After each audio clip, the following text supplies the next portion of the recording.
Muito obrigado, Sérgio. Bom dia. Boa tarde. Eu vou fazer...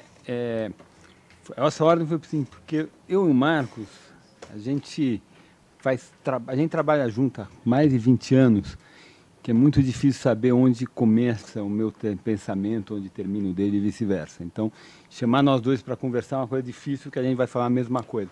Então, eu resolvi fazer uma divisão de trabalho. Eu ter me avisado isso antes. Analiticamente, se ele gastou 10 segundos falando isso, é porque não é isso. Não, o tema é o seguinte, eu vou fazer um diagnóstico, e aí o Marcos entra, e depois Sérgio termina, tem maior senioridade da mesa. Né? Então é o seguinte, quem controla o meu tempo? Você me avisa quando é 10 minutos?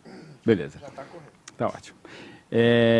Então, o que eu vou fazer aqui, eu vou falar rapidamente como que a economia tem tratado, teoricamente, esse tema da associação entre crescimento e distribuição de renda, e o que a gente sabe da evidência empírica, e a partir da evidência empírica e da teoria, o que a gente pode achar que está prevalecendo no Brasil. Quer dizer, como que essa interação atuou e como que a sociedade brasileira tem evoluído a partir das suas condições iniciais.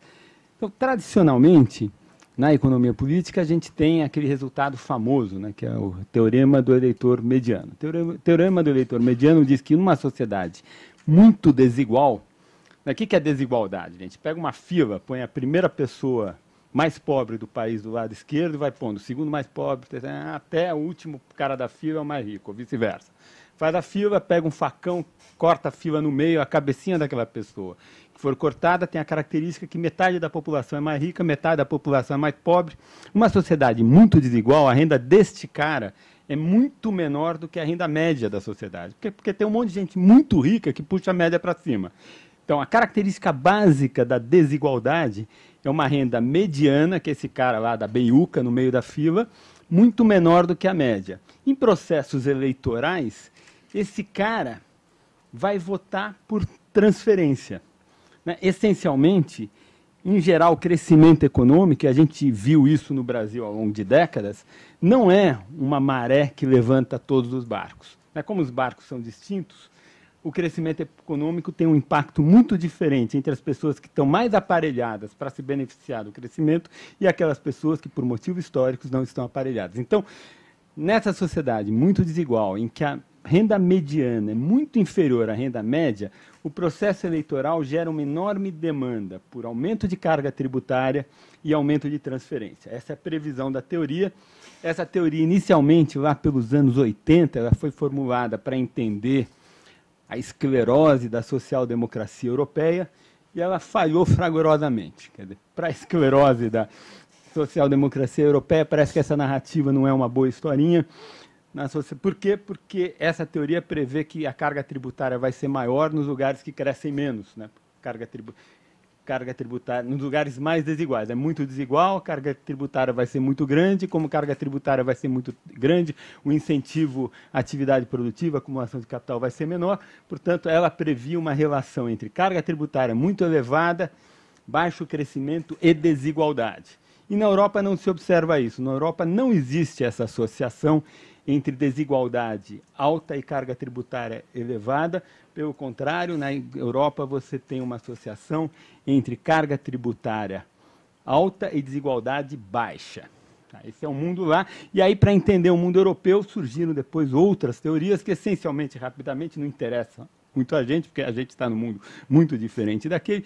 Mas, para entender o mundo europeu, a ideia é que o estado de bem-estar lá social, você tem uma sociedade muito homogênea que, de saída, por uma série de históricos, ela ficou mais igual, e porque é mais igual, ela funciona meio como um clube, que todo mundo paga uma mensalidade, a mensalidade é o estado de bem-estar, você é sócio daquele negócio, e aí você tem seguro social distribuído entre todo mundo. Aliás, esse é um dos motivos, só lateralmente, que explica porque a Europa tem muito mais dificuldade de absorver imigrações do que a sociedade americana.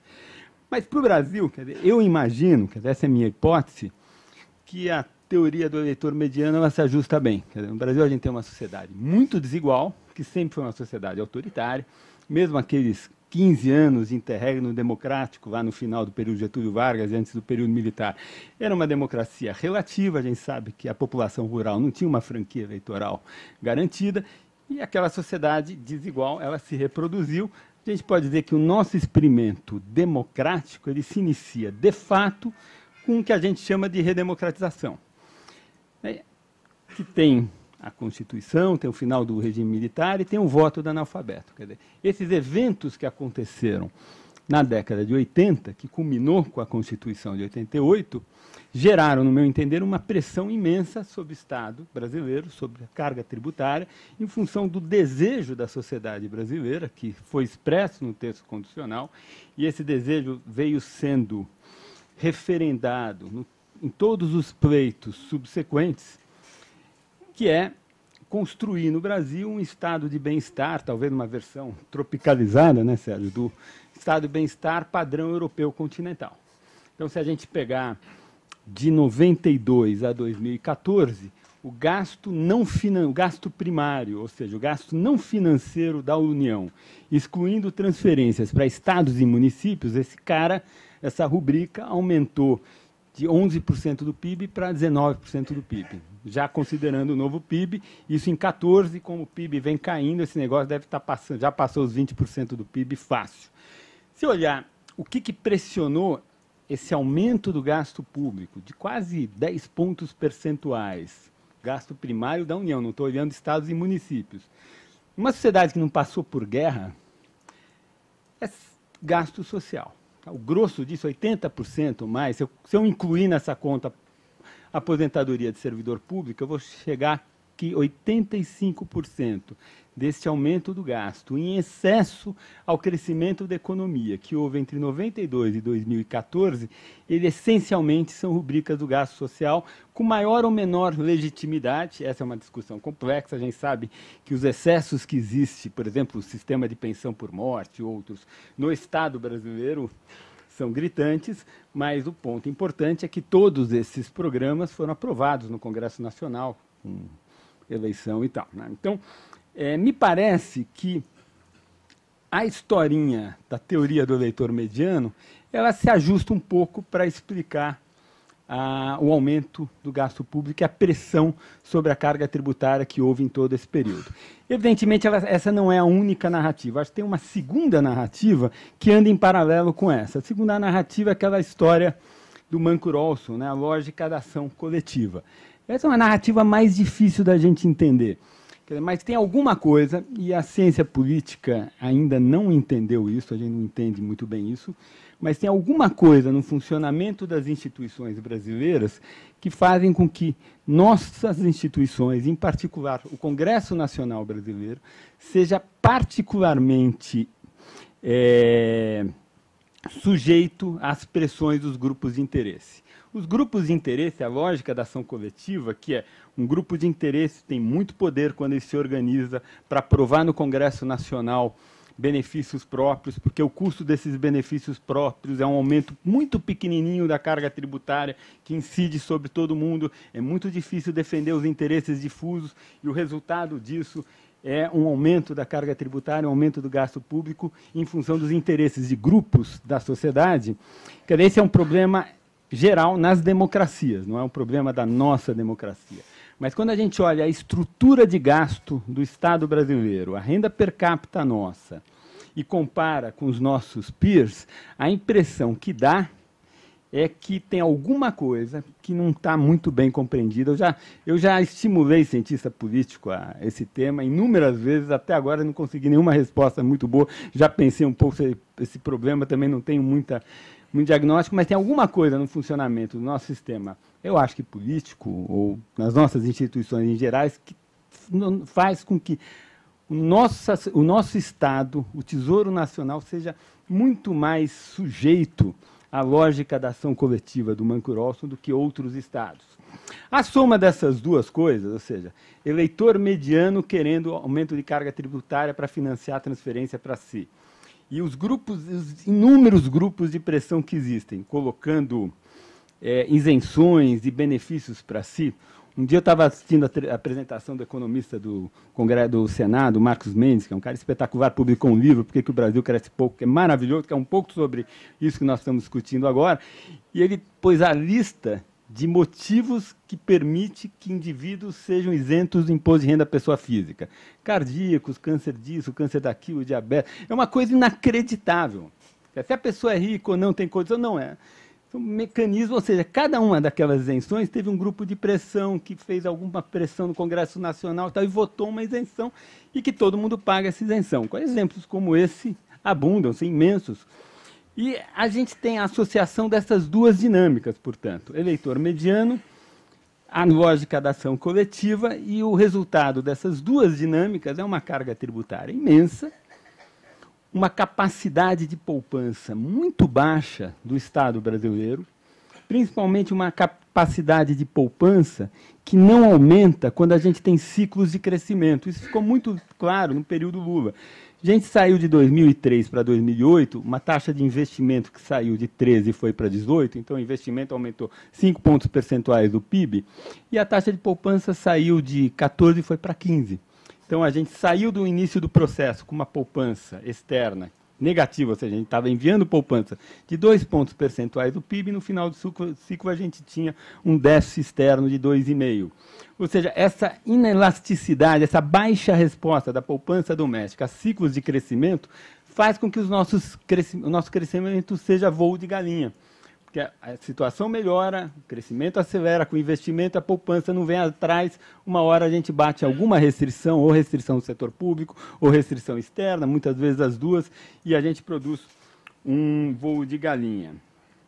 Ao longo de muitos anos, essa dinâmica que vem dessa dupla dinâmica, essa dinâmica fiscal de aumento de carga tributária e exaustão do Estado brasileiro, que vem dessas duas dinâmicas, eleitor mediano e a lógica da ação coletiva do Banco Roça, elas ficaram meio escondidas, porque a gente teve um processo de crescimento da receita que foi absolutamente extraordinário. E essa dinâmica da receita extraordinária, costumo dizer, eu gosto de dizer que entorpeceu a sociedade. A gente esqueceu dos problemas porque a receita crescia muito. O que aconteceu? Entre 1999 e 2010, a taxa de crescimento da receita real, deflacionada pelo IPCA, da União, foi 6,4% ao ano, e a taxa de crescimento do PIB real, evidentemente deflacionado pelo deflator, foi 3,4%. Não, 6,8% contra 3,4%. Então, foi o dobro. Então, 12 anos, 99 e 2010, com receita recorrente crescendo ao dobro da velocidade do PIB, encobriu as inconsistências do nosso contrato social e as inconsistências da nossa ação coletiva. E a gente achou que estava tudo bem. Até os economistas meio que acharam. Parecia durante um tempo que o problema fiscal tinha sido equacionado, que a dívida ia ser paga e que a questão era só de eficiência. A partir de 2011, a dinâmica da receita recorrente da União passou a ser normal, o que significa que a taxa de crescimento dela passou a ser igual à taxa de crescimento do PIB, e alguns anos disso foi suficiente para que nós tivéssemos saído de um superávit primário de 3,5% do PIB em 2008 para um déficit primário recorrente esse ano de 2,5% mais ou menos. Então, em 8 anos, nós pioramos a situação fiscal do setor público em 6 pontos de percentagem, o que dá um 0,8% por ano. Claro que esse 0,8% pontos de percentagem do PIB por ano de piora da situação fiscal foi agravado pela crise, porque em 2008 a gente estava no auge do ciclo, agora a gente está na baixa. Então, se eu tirar que metade disso é ciclo econômico, ainda sobra 0,4%, que é a piora todo ano da situação fiscal que a gente tem desde 92, e essa piora durante uma janela grande ficou escondida porque a Receita respondeu. E, portanto, a gente está nesse impasse. A gente tem uma sociedade que tem demandas imensas sobre o Tesouro não consegue dar conta, e, de certa forma, a mensagem das ruas no domingo me é uma mensagem pessimista. Por quê? Porque o que as ruas dizem é que elas acreditam que, resolvendo o problema da corrupção, esse buraco fiscal está resolvido. Esse buraco fiscal, a corrupção é uma questão importantíssima, é ótimo que a sociedade está enfrentando isso, mas o buraco fiscal não está associado à corrupção. O buraco fiscal está associado a um conjunto de regras de elegibilidade, valor, benefício, uma série de meias entradas, como o Marcos, meu colega aqui, gosta de chamar, que gerou um Estado que não cabe dentro da nossa economia, e me parece que não existe a menor consciência junto à sociedade que esse problema existe, é real, e vem um pouco daí o meu ceticismo, o meu pessimismo com o país nos próximos anos. Obrigado, gente.